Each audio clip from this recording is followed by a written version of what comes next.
Pak Suwandi, kalau tadi Pak Anggana sampaikan mungkin di Januari ini pengusaha baru akan melihat seperti apa untuk bisa melakukan ekspansi. Apakah ini juga hal yang sama Anda rasakan di sektor otomotif, terutama ketika Fitch Ratings ini juga memproyeksikan di tahun 2024 sektor otomotif kita akan meningkat hingga 3%. Ya, saya rasa benar apa yang disampaikan oleh Pak Anggana, bahwa kita merasakan perlambatan mungkin di memasuki bulan Oktober, November, Desember ini, itu kita rasakan. Namun demikian biasanya perilaku para debitur-debitur atau pembeli kendaraan ya, khususnya misalnya kendaraan roda 2 maupun kendaraan roda 4. Setelah Desember itu mungkin mereka menunggu ya, biasanya di Nataru dan segalanya itu showroom atau dealer itu bisa membuat promo-promo dengan diskon yang cukup besar. Nah, Januari mungkin apa yang disampaikan oleh Pak Anggana itu bisa mencapai satu puncaknya. Namun kita ketahui bahwa pesta demokrasi sudah cukup lama tidak dia lakukan kampanye di jalan ya. Kalau dulu misalnya kira-kira 15 tahun yang lalu itu memang akan mempercepat pertumbuhan pembiayaan khususnya misalnya pembelian kendaraan-kendaraan baru roda 2 dan roda 4 semasa kampanye. Namun kampanye sekarang ini kan kita ketahui bahwa dilarang juga untuk di jalan dan lebih kampanye lebih apa namanya lebih diadakan di dalam gedung dengan debat capres dan cawapres.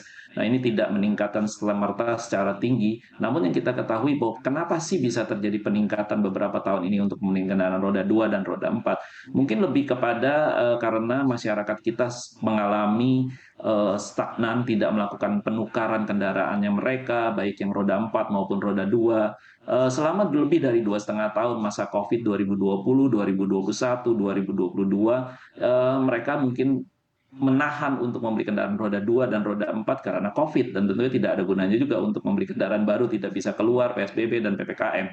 Nah, coba kita lihat tarik ke belakang. Biasanya tren misalnya orang membeli kendaraan roda atau mengganti kendaraan roda 4-nya mereka 5 tahunan. Kalau roda 2 3 tahunan. Nah, pada saat kalau kita lihat 2020 mestinya orang yang beli kendaraan di 2015 sekitar 1 juta kendaraan roda 4 baru, mereka tidak melakukan penukaran atau penggantian kendaraan mereka. 2021 tidak bisa. 2016 pun para pembeli-pembeli kendaraan baru yang misalnya membeli di tahun 2016 tidak bisa membeli kendaraan baru. Nah, itu jumlahnya akan terakumulasi mungkin sekitar 3-4 juta kendaraan baru yang dibeli sebelum tahun 2015, 2016, 2017, 2018. Mereka akan menukar kendaraannya dengan kendaraan yang baru. Karena kenapa? Rata-rata promosi kendaraan roda 4 misalnya atau mobil itu biasanya adalah 5 tahun spare part free, 5 tahun maintenance free. Setelah 5 tahun buat yang the have atau yang mempunyai uang cukup, mereka segera menjual kendaraannya menjadi kendaraan berkas. Nah, ini potensinya akan menjadi besar buat kami di perusahaan pembiayaan. Yang barunya nanti mereka beli misalnya potensinya bisa ada 4 juta, 30% aja udah 1,2 juta, 20% 800 ribu potensi orang mengganti kendaraan. Nah, bagaimana dengan kendaraan bekas itu sendiri? Akan menjadi juga dibeli oleh orang-orang misalnya yang misalnya belum mampu membeli kendaraan baru, akan membeli kendaraan bekas. Demikian pula juga di motor. Kalau di motor sendiri sudah terjadi peningkatan lebih baik dibandingin kendaraan roda 4. Tahun ini mungkin diprediksi akan ditutup di angka 6,2 juta.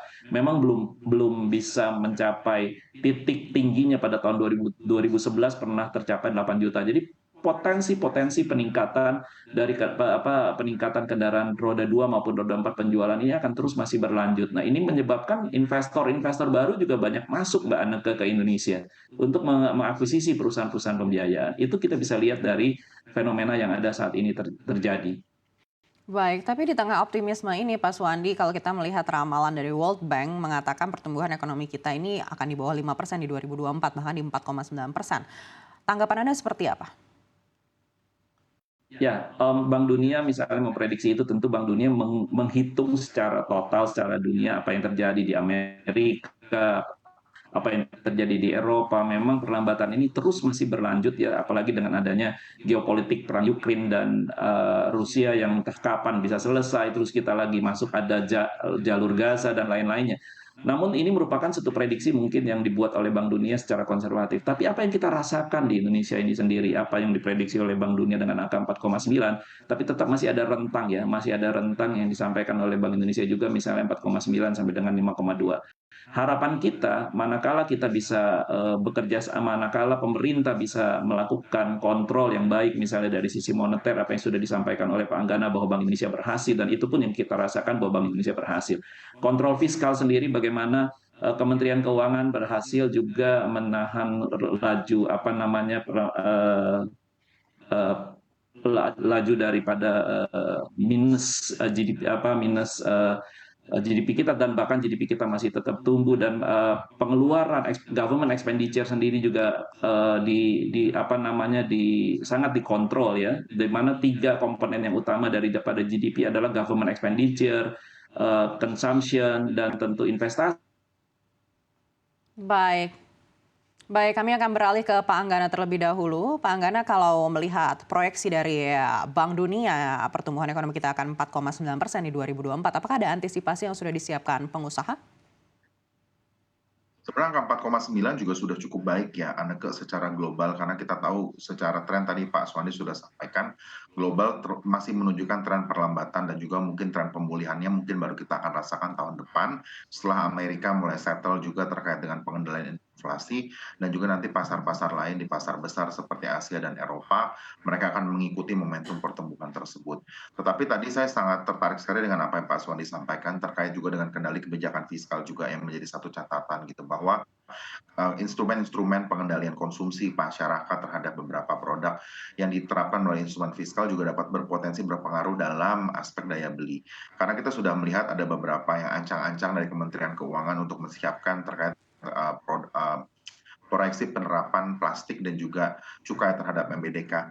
Itu juga menjadi satu catatan dunia usaha bahwa kita berharap pemerintah betul-betul hati-hati dan kalau bisa tidak menggunakan secara tergesa-gesa gitu instrumen tersebut, karena kita sekarang ada faktor resiko jangka pendek juga yang sudah kita lihat bahwa tadi Pak Swandi sudah sampaikan kita tuh masih belum terlalu 100% Baik, kami akan mencoba untuk menghubungi Pak Anggana kembali. Kita akan beralih lagi ke Pak Suwandi.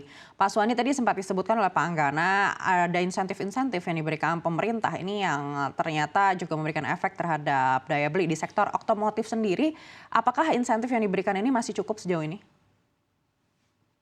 Ya, kami rasakan sangat cukup ya. Artinya bahwa apa yang dilakukan oleh pemerintah, misalnya insentif terkait kendaraan roda 4 listrik misalnya, itu sudah sangat baik. Artinya misalnya meningkatkan penjualan kendaraan listrik untuk yang bicara ramah lingkungan. Bahkan jauh sebelum itu stimulus yang diberikan oleh pemerintah, misalnya semasa COVID, penghapusan PPNBM, ini meningkatkan semua apa namanya daya beli yang tentunya masyarakat sangat menyambut baik insentif-insentif ini. Bahkan sepeda motor sendiri juga ada insentif khusus misalnya untuk kendaraan listrik, di mana diberikan subsidi 7 juta rupiah untuk bagi para pengendara motor yang ingin mengganti kendaraan mereka dari yang combustion beralih kepada listrik dan segalanya. Ini banyak sekali ya insentif yang dimana pemerintah misalnya lakukan mendorong sektor real untuk tumbuh dan segalanya, dan kebetulan sektor real yang didorong ini adalah di otomotif roda 2 dan roda 4 adalah masuk dan bekerja samanya dengan industri pembiayaan atau perusahaan pembiayaan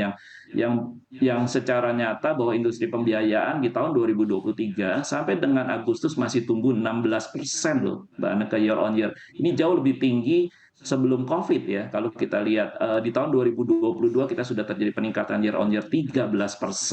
Nah, peningkatan ini banyak didorong oleh sektor otomotif, namun demikian di perusahaan pembiayaan juga ada pembiayaan lain seperti alat berat dan lain-lainnya, yang dimana sektor komoditas yang begitu baik harganya tumbuh dari sejak kuartal ketiga tahun 2020 walaupun di tengah COVID, dan ini meningkatkan semua investasi-investasi misalnya di alat berat, dan ini membuat satu pertumbuhan yang sangat baik di perusahaan pembiayaan, dan mungkin kita akan close di sekitar 15 sampai dengan 15,5% year on year di tahun 2023 ini. Nah, ini pertumbuhan yang luar biasa.